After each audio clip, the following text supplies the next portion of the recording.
Well, hvala lipa. Tatiana, I wanna thank Tatiana, I wanna thank Jana, I wanna thank Urshka, I wanna thank Tiasha, that they were putting so much involvement in making this reality happen. I'm gonna be sharing some thoughts about the book, but I would like you to just not to listen my words, but listen my heart. Everything started many years ago in 2007. I think I have a picture here. Well, we're talking about the fourth translation of the book. Of course, it's in Spanish. It's in Catalan as well, and it's in English. So it was my dream to have it in Slovenian. So if life is about fulfilling dreams, today I'm fulfilling a dream. So I'm very pleased that you took your time to come over here, and thanks for including me in the event. Everything started years ago in Bled. In Bled, I was invited to go to Bled by Jana. We were with the IBI conference, and I remember that there were 2 new countries getting into the association. The biggest country in Europe, Russia, and the smallest country in Europe, one of the smallest ones is Slovenia. So it was a pleasure to me to have in the same table people from Slovenia and Russia, because it's not a matter of numbers. It's a matter of quality, and it's a matter of attitude. It's a matter of emotions, and I think that I found nothing but great emotions here in Slovenia, and a willingness to be part of the world. I think they are leading a lot of things in terms of inclusiveness, in terms of integrating, many cultures. You are surrounded by so many countries that I'm really impressed in that way.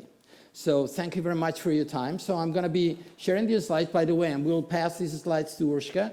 And if you feel like having them, just feel free to ask for them to Urshka, because I'm going to be including some things that I've included in the book. There are 3 principles that have led me during the last years in my life. As I understand that Tatiana said, part of my life I was in PepsiCo, and I was working out of Spain and the United States. And I didn't have the chance to meet him personally, but in the United States, in PepsiCo, was John Sculley. John Sculley was the guy that was hired by Steve Jobs to help him to boost Apple. They had 4 very, very good years, and then at the end they had some differences, but during the 4 years, they made a very good team. And I learned this concept from him. I learned the concept of return on investment, of equity. For those that come from finance, return on equity, this means equity. That means returns on something. We put money in the bank, then we get a 2% or 3%, that's a return, all right? We make an investment, you get a return. But John Sculley was inviting all of us, instead of using the word E for equity, to use it for experience. And I like it very much, the concept. And the message was, it's not important the experience that we have. It's not important at all. The more senior we become, we think that experience, no, it doesn't count. The message is that it's not important the experience that you have. The important thing is what you do with the experience that you have. So if you take advantage of your experiences and you become better and you learn, and now that my intention from the book is to inspire current leaders and future leaders to become better leaders and shaping their leadership style in that way, I think the learning journey is very important. So I like very much this concept. That's why today that you've taken this time, this hour, just to listen to me. I hope to provide you with enough concepts for you to have a good experience, and then it's for you the responsibility to make it happen and to take it to your life to make a good return of it. This is the first concept that I like it. The second one is this one. I remember after so many years being in the executive world, in Sara Lee, as Tatiana mentioned, in Europe, in the United States, I had some time in Asia as well. And I remember that the first time I joined the academic world, when I finished my executive life, I remember I was in front of a company, imagine a room like this, with people from Anglo-American company. Anglo-American is a mine company. They have mines, gold mines, diamond mines, coal mines, you name it, all these things. And I remember I spent a long time, many hours, just studying about mines. And at one point, I said, no, it doesn't matter how much time I devote to understand about minds, that I will never know as much as the people that I have in front of me. And then I found this thought from Socrates. I cannot teach anybody anything. I can only make them think. And, let me tell you, I found my cup of tea, because I realized that my role there was not knowing more than they knew. Of course, it was not pretending to know more, but it was about making them think, about making people think. And one thing that I've seen in companies and the academics is that we are very good at execution. We are very good. We are very good sleeping, putting our hands on, working. But we don't put enough time to thinking, because life is so fast and we need to do things, and we're so good, and in that sense. So it's a message that helped me a lot. And this is my intention when I deliver speeches all over the world, to make people think and reflect about this situation, because for thinking, it's just the head, it's not just for the hat. It's just for thinking as well, all right? Okay, so and the third thought that has been leading me and helping me to grow through all these years is this thought. Do you know the guy on the left side? The guy on the right side is Henry Mintzberg. I had the opportunity to go to Canada, and I met him in the middle of a seminar, and I learned the point, or he reinforced the point about lessons learned. And I remember among the members or the participants that we were in the seminar, we asked Professor Mintzberg, Professor, could you tell us the difference between European companies and American companies? He's Canadian, so he's safe. All right, he's not American, and having all sometimes the overconfidence that we may find in them. And he said, yeah, in Europe, what I've seen, and I was pleased to see that he was talking about Europe, not talking about Spain, because I think we are very good at what I'm going to be telling you. In Europe, you normally know for the failure. You go for the guilty. You go for to blame people who made it, who made the mistake. And when we find the mistake, then we are safe, because we are not the mistake, and it's the other one. And said that's why initiative in Europe, it's very valuable, because we are constrained by this thing. And then imagine a culture of people, or all of us saying, well, if you do something and you do it wrong, then people will point fingers at you. I prefer not to do anything. I hide behind this, and I pass years and not doing anything. So initiatives is very valuable in Europe. In the United States, instead of blaming people based on Henry Mintzberg, is lessons learned. What did you learn? So it's not what happens to you what's important. It's how you react to what happens to you. So, for instance, if Tatiana sales went up 30%, fantastic. But what did you learn? Well, I learned that we have launched a product, fantastic. So we learned something. So Yana, maybe sales went down 5%. But what did you learn? Maybe you learn more from a not such a good situation than a good situation. So I like that very much. And it reminded me that in every last slide of any presentation in PepsiCo in Europe and the United States was always the slide of lessons learned. So it's not the project itself, it's not the results, it's not what you did. That's important, it's what happened, the market.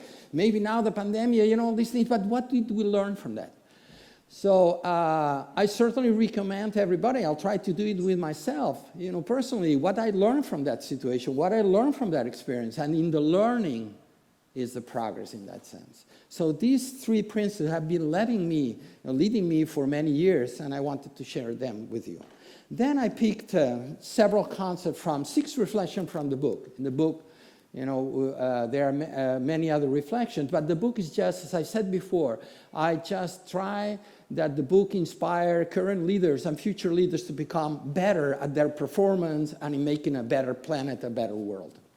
The first one is making things happen. So it's not just talking and planning. I know it's making it happen. And that's why I'm so proud of today, because the book is printed. That's how it's making it happen. And this team that I mentioned before made it happen.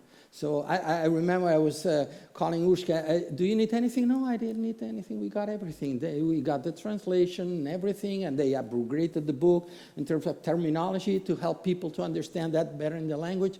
So it's about making things happen, all right? I like very much the thought from this guy, is an investor in the United States, that his name is Robert Kiyosaki, and he says we all have two great gifts, our mind and our time, and it depends on us what we do with them. We're not going to be talking so much about time management or mind management today, but certainly time is the more democratic thing that we have. We all have 24 hours a day. Jeff Bezos, 24 hours a day. Amancio Ortega from Zara, 24 hours a day. The president of France, 24 hours a day. How come some people achieve more with the same amount of time? It's how they manage their time. So it's important that we realize that we all have 24 hours. So master your time. Master your time. Master your time. It's, we are the only person we're going to be with all our lives.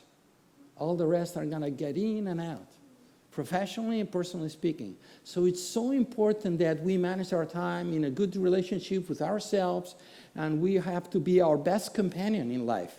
So not today, but, do your best to master your time. Organize. One message that I put here, when I will mention that later, that it's don't organize your work, organize your time.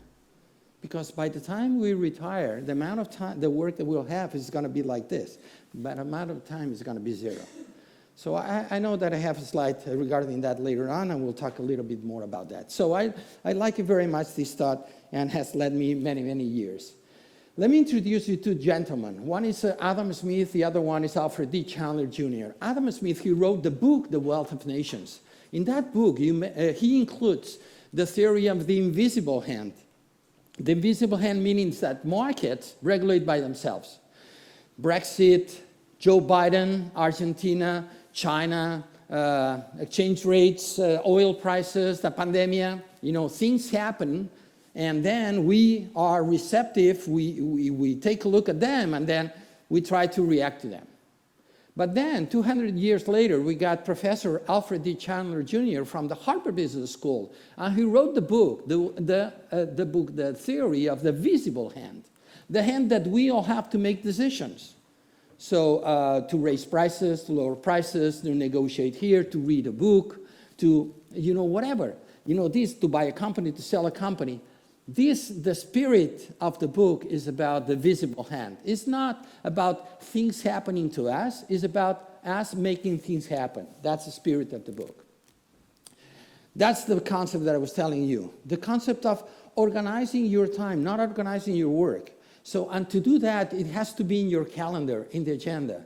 And I learned from many years ago, and I hope that some of the ideas may apply to you for you to become more effective in your doing every day, is that, having my calendar in front. If I'm talking to Tatiana and Miguel, we're going to be talking, okay, we're going to be doing that on Friday. We're going to be doing that on that date. If not, the calendar is not in front, that we have the tendency to say yes to many things, and then we get overwhelmed, we are late, we're delivering behind the schedule. So it's so important to have the project, but at the same time the agenda, just to make, very openly and very transparent, okay, I'll do it here, over there. So this is my suggestion, something that I'm including in the book. And as I said at the beginning, it's about making things happen. And to make things happen, it has to be in the calendar. If not, it will not happen. Or it will happen at the cost of hours of our family, or traveling, or long hours, sleeping less, and so forth. So it is my recommendation in the book to put it over there. Regarding 24 hours a day, so that's why it's so important to decide what you're going to be doing with these 24 hours, who I'm going to be having lunch with, who are going to be having dinner with, which kind of book I'm going to be reading, which kind of book I'm not going to be reading, which series I'm going to be reading. I don't know if it happens to you. You get into Netflix series, and the following one in 7 seconds, starts the next episode, and then, maybe you spend 3 or 4 hours. That's fine from time to time, but maybe not every day. So deciding what you look at and what you watch and you don't watch is part of our, decisions for life. The second one, it's what's winning. One thing that I think it's very important for companies to deciding what's winning. It's sometimes when I am with my students, some students say, no, companies, the winning is being profitable, making profits, or sales, or being in so many countries, or having so many workers, or launching so many products, or maybe, increasing prices. It's important to define what's winning. In the past, in the few years ago, winning was probably making profits. Now it's more about the purpose. And we have learned from Amazon, they didn't make profits in 17 years. And that's why now they are so successful in a way, because they devoted time to get more people, more followers, and now it's paying off. But some companies let's say they don't achieve what they want to achieve because they want to make profits tomorrow. So for entrepreneurs or students that want to start their businesses, it's very important to define what's winning for them. Sometimes startups, the winning, they want to be bought tomorrow. They started the startup today, and tomorrow, did anybody call to buy us? No, it takes time. You have to deliver value. So understanding what's winning is very important, very important. And for that concept, I like very much Simon Sinek's thought that probably many of you have heard of thing, and I recommend you to follow him in their videos and books and so forth. He has a very powerful theory with this golden circle. It's more important the why than the how and the what. You may tell people what to do, you may tell your people or yourself how to do it, but the most important thing and the most impactful is the why.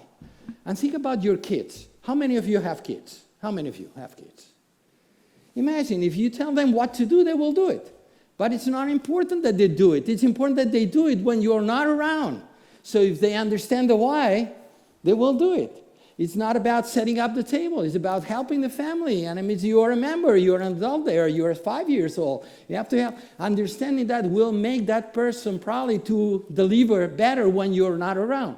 The same with employees in the company. If we tell them what to do, that's fine, they will do it. But what's going to happen when you're not around?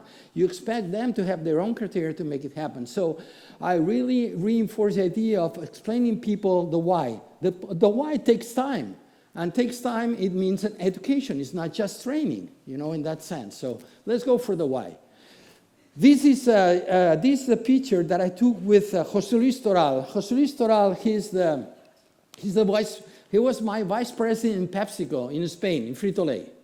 And I had the pleasure, he's probably 75 or 78, and it was a pleasure to me to sign the book for him in that sense. And one experience that I had with José Luis Toral that I would like to share with you is that because I've heard many times about recognizing people and rewarding people and thanking people, and Miguel, you did a great job, and I really enjoyed your presentation. I think the project, that's great, fantastic. But you know what I learned from José Luis Toral? I remember that I was a young kid reporting to maybe 3 levels below him. He was a vice president of sales in Frito-Lay in Spain. And I had gone to Madrid to negotiate in Carrefour, a big supermarket chain like Lidl or Aldi and so forth.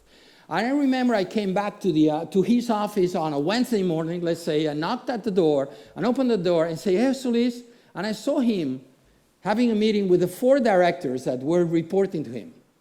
I said, "José Luis, I will come back later." And he said, no, Miguel, what do you want to talk about? Remember that I told you I was a young kid, key account manager. I had had my experiences negotiating in Madrid the day before.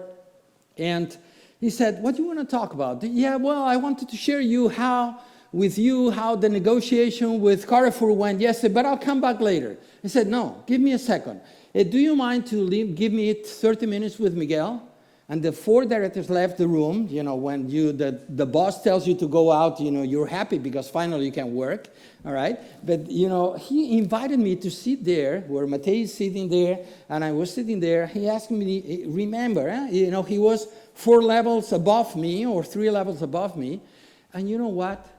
He enjoyed my success. I remember his eyes shining.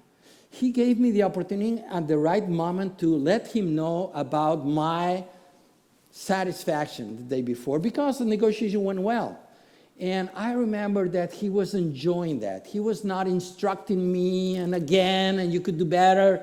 No, he was just giving me his time in front of the other directors, and he was enjoying my success. So I recommend everybody to enjoy your people's success, your children's successes.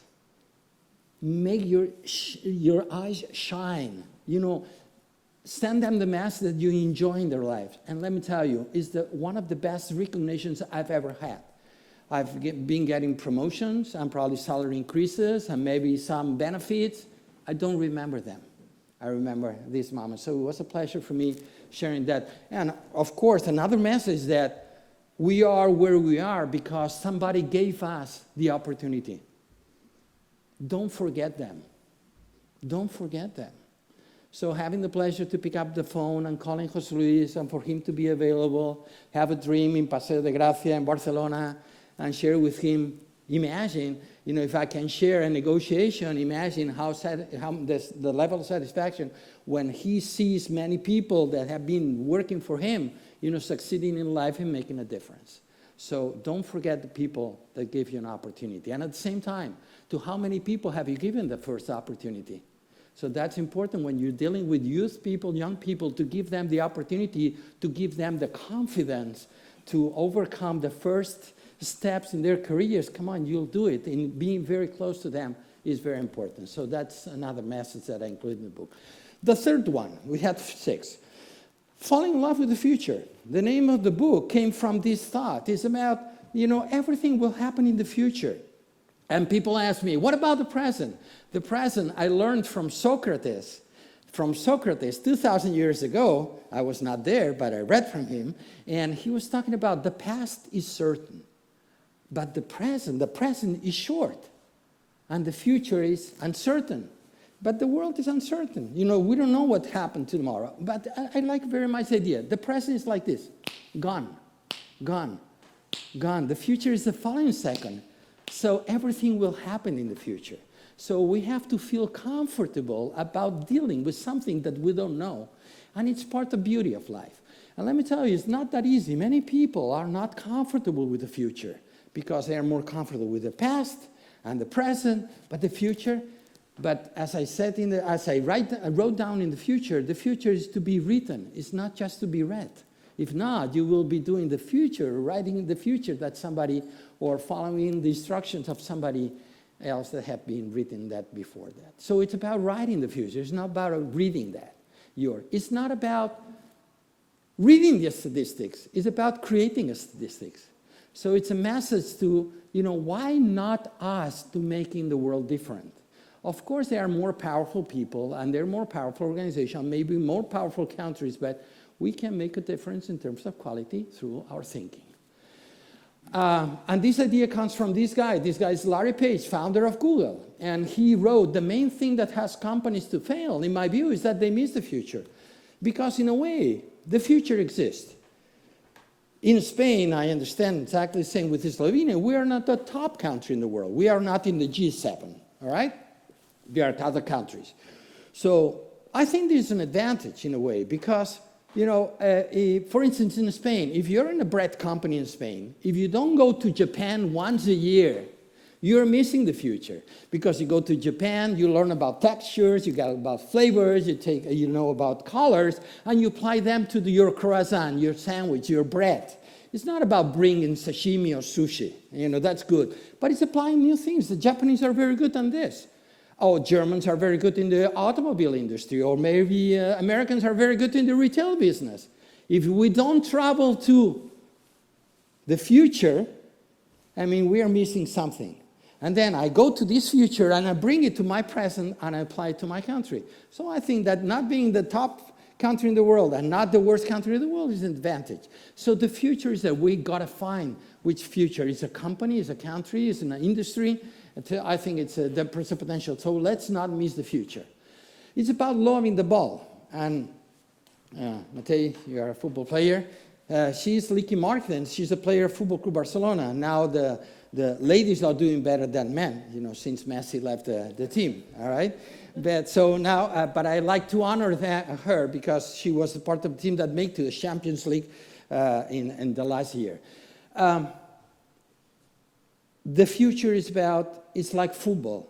It's like, if you play football, you gotta love the ball. If you don't love the ball, don't play football. It's like, we are playing football, you want to pass me the ball? No, don't pass me the ball. But Miquel, we're the same team, but you play the ball. No. You got to love the core thing of the thing you're doing. If you are in the business world, you got to love the future. You got to love to see the reaction. You got to love, in a way, to being comfortable with the uncomfortable. In a way, being comfortable with uncertainty, because nothing is certain. Because one of the beauties of life.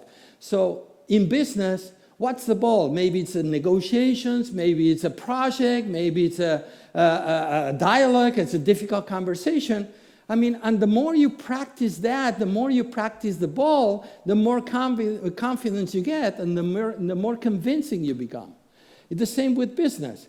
Give me a tough negotiation, give me a tough project. The more I practice, the more confidence I will get. So this is my message to the young kids. In a way, ask for the ball. Make yourself available.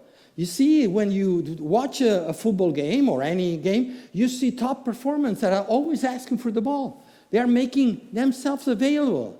I wish for all of you in your companies, in your responsibility, you have people around you that ask for the ball. Hey, I'm here, pass me the ball, pass me the project. I want to support you, I want to score with you. I want to make the team succeed. So it's about loving the ball. So that's why I make the link with the sports, because I like it very much. It's going beyond the future. Look, I'm going to show you. I'm in the present now. This is the present. I'm going to go to the future as it goes without doing anything different. This is the future. See, present, future. Now I go beyond the future. Because when I'm beyond the future, I turn and I see the future coming. And when you see the future coming, makes the difference. See, about all these tech companies, they are thinking about us, what the future, what will Miquel need, what kind of movie, because they are ahead of me. But you may think, well, it comes maybe because of all these companies, Google and Amazon. No. I wish for you to have, for instance, in my business school, in the ES in Barcelona, I have Marta Domenic, that she is my assistant. And let me tell you, she always is ahead of me. She anticipates. I don't have to tell her, hey, by the way, Marta, I'm going to Portugal tomorrow, and I'm going, oh, yeah, let me take a look at the hotel. No, let me check No. She comes to me, Miquel, tomorrow you're going, here you have the hotel, here you have the flight tickets. I wish for all of you to have people ahead of you. Many times organizations say, how can I make my organization to grow? Because I have many people with a lot of willingness to help me. Yeah, but I don't need people just offering to me, hey, Miquel, tell me what I need to do. No, because if I have to tell all of them what they need to do, it's work for me, so I don't have the time. So I don't need followers, I need leaders. I need people that anticipate my needs, and they are able to give me the presentation that I have to deliver, or the report that I need to for the day before, the day after. So being able to anticipate the needs of your boss will take you to the future with more success. It's my feeling. And I've seen that in companies, and I see that in companies that are very successful. It's not just people willing to tell me what to do. No, understanding and trying to read what the boss, the market, consumers, customers need. And then if you anticipate that, you are beyond the future. You're not here, you're not in the present, you're beyond the future. For those that do sports, it's the same. If you are the last one in the group, you're constantly late. And if you're late, you're behind. And that's it. You have to be ahead in a way. So willing to be ahead in the future and see the needs of your boss, your customers, your consumers makes all the difference. The fourth one is strategy. What's strategy? And I've been reading and checking how many books about a strategy I could find in Amazon Books, and I found 80,000 books about a strategy. When you have so many books about a topic, it means that it's not clear at all. It's not clear at all, because which is the best book? Then I checked how many books about appendicitis I could find, and I found more or less book about appendicitis. More or less. Less? How many? Give me a number. 3,000. We got that. Give me a number. 50. Give me a number. 3. All right. I found 457 books about appendicitis. And talking to doctors, I guess to say, well, probably these books are saying the same. And they say, yeah, they are talking about the same. But the author wanted to have a book for the friends, for the family, and probably are saying the same. But when you have a topic with so many books, and these are the only books, the books that are in Amazon Books, imagine the ones that are not in Amazon Books, it means that it's not clear at all. This is clear at all. So the best book about strategy, your own book. Your own book. After 10, 15 years in the world, in the business world, I mean, we have had enough experiences, enough successes, enough learnings. I mean, never throw your experience away. Of course, we have to listen to everybody. We have to read many books. We have to watch many, podcasts or whatever. But don't throw to the garbage your own experience. The things that you felt are more important than the things that you learned in a way. We know how challenging it is not to meet the deadlines of a project. How challenging it is to do new things. These learnings got to be a big asset in your story, in your book. Many times I'm asked, what's the difference between tactics and strategy? And let me make it very simple. Tactics is like walking on my feet. Now I'm walking on my feet. Look. I'm walking, I'm paying attention not to get stumbled by this, be careful with this furniture here, and look at my face. I'm just walking on the floor. I'm not paying attention to anything. I cannot look at you because I'm not paying attention to my surroundings. This is tactics. Strategy is about flying. It's about developing your wings. It's about flying and seeing the future. It's the thinking part. And we're very good at walking. Because the first thing we learned when we were kids, we were so happy. We were happy like this. Walking, that's fantastic. It was a big achievement. We have to do more flying. Sometimes companies have too much micromanagement because the top guys keep doing the tactics. Because it took them to the top. How much tactics, how much walking you have to do, how much flying you have to do, that's an art. It's for you to decide. But as a rule of thumb, at the beginning of your career, of your life, you do a lot of tactics. When I spent some time in KPMG, Miguel, do your OT program, you write down, fantastic. But as you grow in the organization, until, in my experience, becoming a vice president or CEO, you have to do more flying. If you keep doing the tactics, probably we may fail. So as a general rule, at the beginning, you do a lot of tactics. You have to be very good at doing the things. But as you grow, you have to fly more. You have to develop your wings to watch what? The opportunities, the threats, competition, other countries, going to the future of other industries, go there, come back, and then from time to time you walk and you go frontline and you talk to your people and you go where the money meets the service and meets the product, and then you fly again. So it's a combination of the two. A couple of things. One of the things to do the strategy, because I thought about 3 concepts that I wanted to share with you. One is this PESTLE thing. I like it very much because it's the acronym for politics, economy, social, technology, environment, legal. In whatever project you do, how our politics are changing? For instance, in Argentina. In Argentina, you go to Argentina, the economies, they have 50% inflation. You know what's 50% inflation? The prices change by the hour. It's incredible. So you want to sell in Argentina, you have to understand. Are you able to do the change in pricing in that way? How are politics? If you're doing something with China, you know that from time to time, they may close the borders. Well, for instance, I'm an advisor of a company that we make doors, and we were selling to Argelia. Argelia, the taxes went up in a night, and then, boom, we're not selling into Argelia no more. So being sensitive about that, it's very important. So understanding the social aspect, people now is more for the planet. Yes, I think it's positive. Less for plastic, yes. So we are a company that we make bottles of plastic, and then we have to think differently, all right? Technology. What can technology provide me to make myself more efficient, more effective? The environmental, of course, and the legal part of that. So I recommend you, and I recommend young students, and when they start their careers and when they start their companies, they have a perspective in that way. The second one is this model framework from Michael Porter that was created 35 years ago. It's not new, but it's very powerful. And if I was talking about Socrates 2,000 years ago, 35 years is nothing. Could be very powerful yet. And I like very much this concept because he presented which industry I am, which competitors. Respecting Michael Porter's are just maintain the same words. But I think the modern way to do it is talking about in the food industry, is talking about an ecosystem and a market. And competitors talk about players.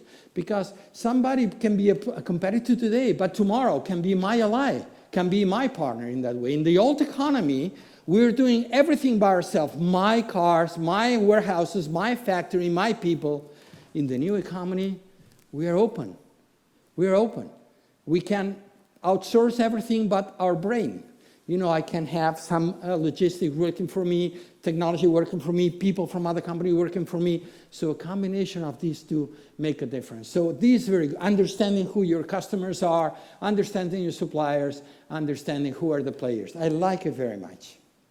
The third one, by the way, here when talking about competitors, one thing, I spent several years in Pepsi, as I mentioned before, and in Pepsi, you know, the main rival is Coca-Cola. I remember I was going to the United States, and I was asked not to talk about Coca-Cola. If I had to say something about Coca-Cola, I got to talk about C-Cola, because if not, they were saying, you are doing brand awareness of our main competitor. It's something I could change now. You never neglect your competitor.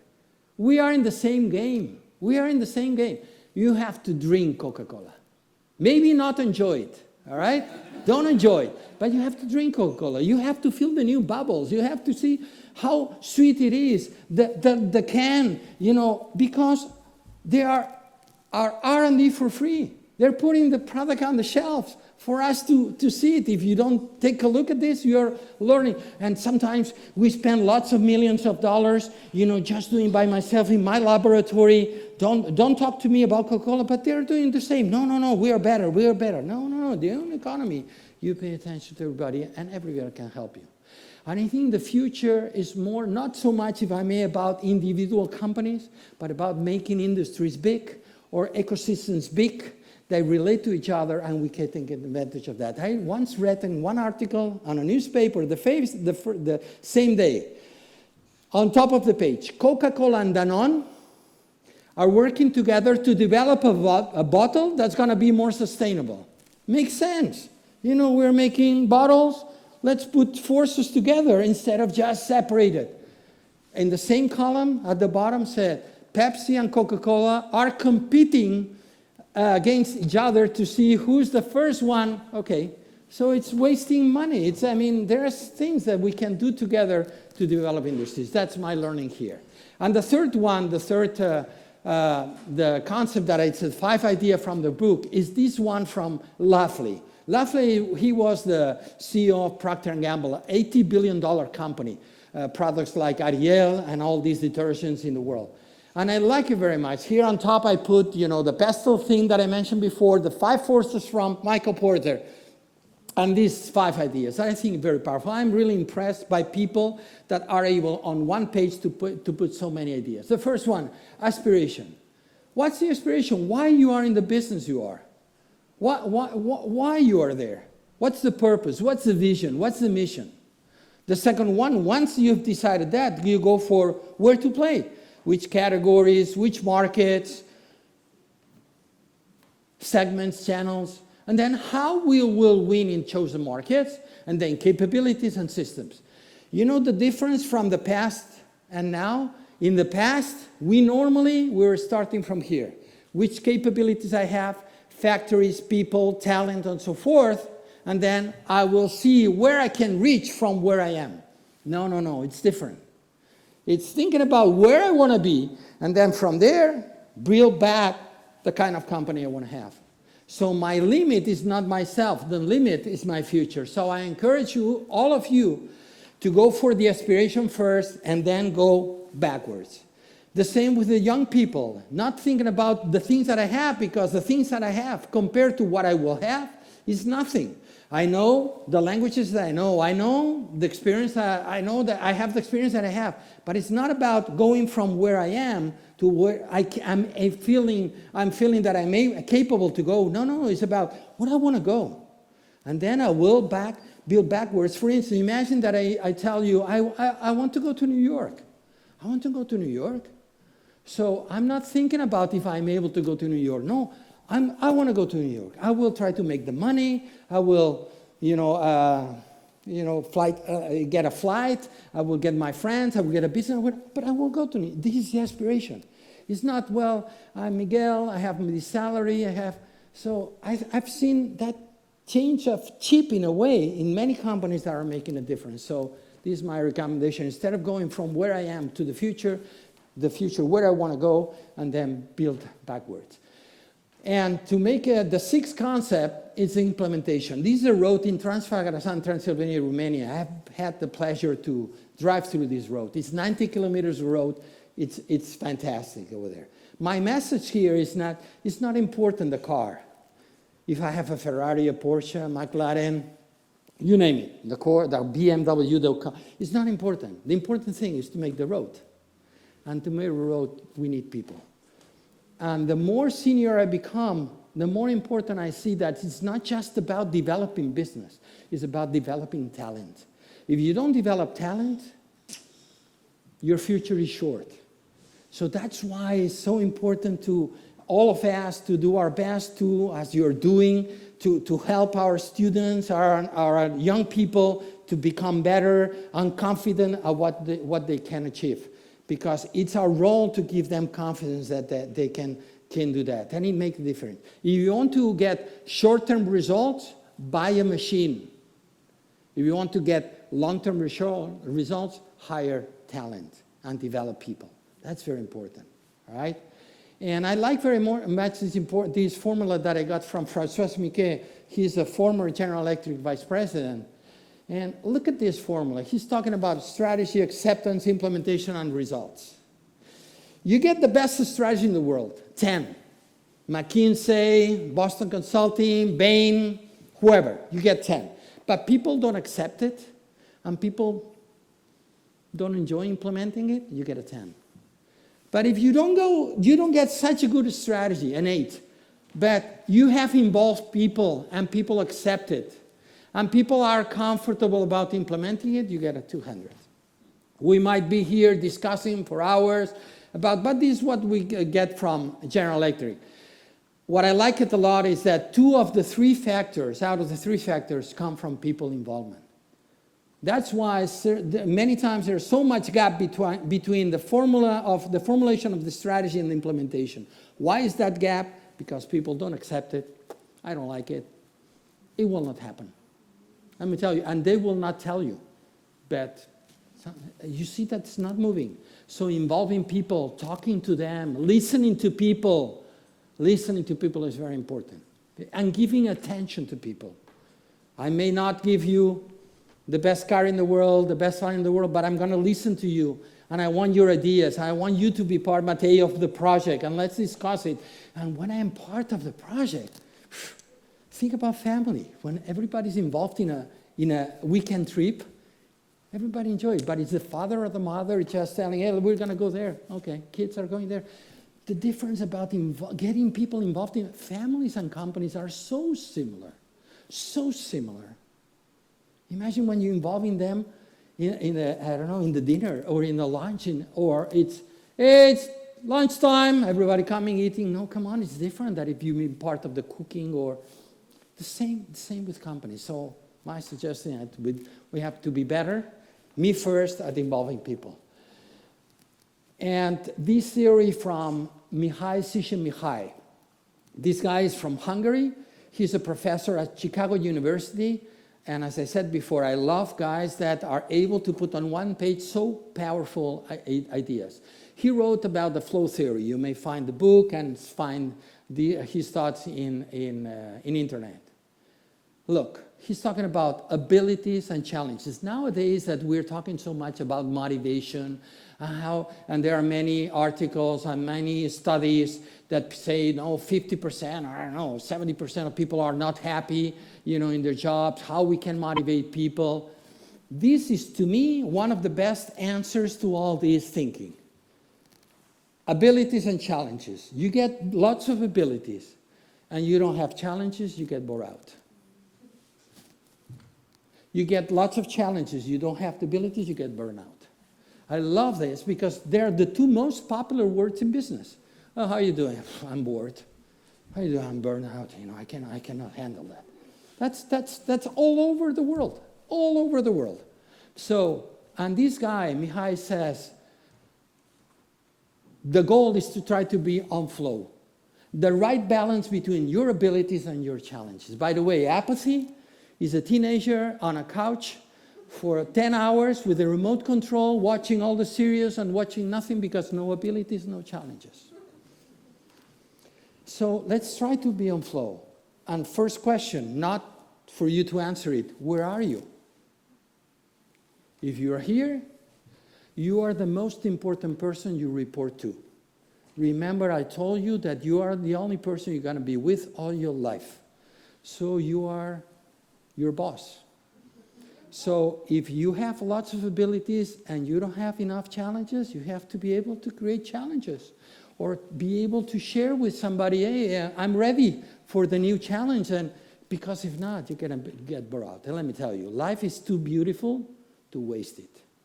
Unless we make a decision, I'm bored out, I'm making money, I want to have a life that I don't want to do anything, just doing my work and complain, fantastic, that's it. But if not, we have people with lots of abilities and no challenges. We are the bosses. We have to be able to create opportunities for our people. It's about new opportunities. I didn't understand all the words you said, but I understand from your presentation that you packed with new projects and new ideas and new initiatives. That's very important. That's our responsibility as bosses and business people. Create opportunities. It's about that talent is growing. Maybe in the past, we got certain talent that was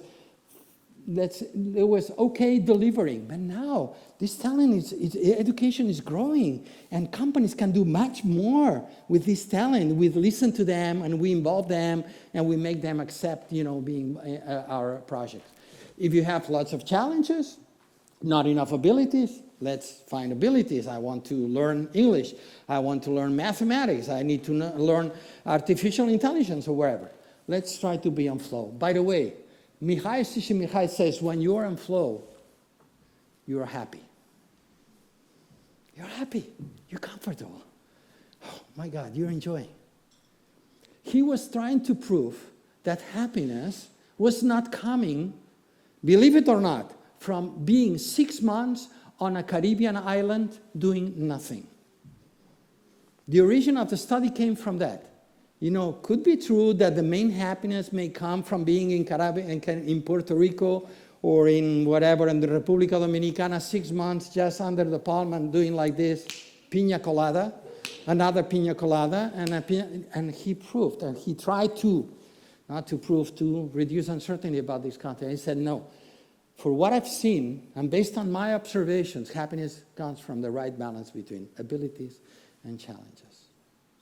So I encourage you to find, the right spot to make yourself be on flow, and you have people Try to give them challenges. The other day in a company, they told me, Miguel, I cannot congratulate my people because I was sharing that in the table. I cannot congratulate my people because if not, they will ask me for a salary increase. Okay? Or they will think that they are better than they are. Yes, because congratulations is not the last word. You have to congratulate and thank and fantastic, you did a great job. But immediately you put a new challenge. But if you don't put a new challenge, that person will believe, well, I'm done. I'm so good. I'm so good. No. Good for until now, but now it's a new challenge. So as bosses, we have to use our, by the way, leadership is in intellectual activity.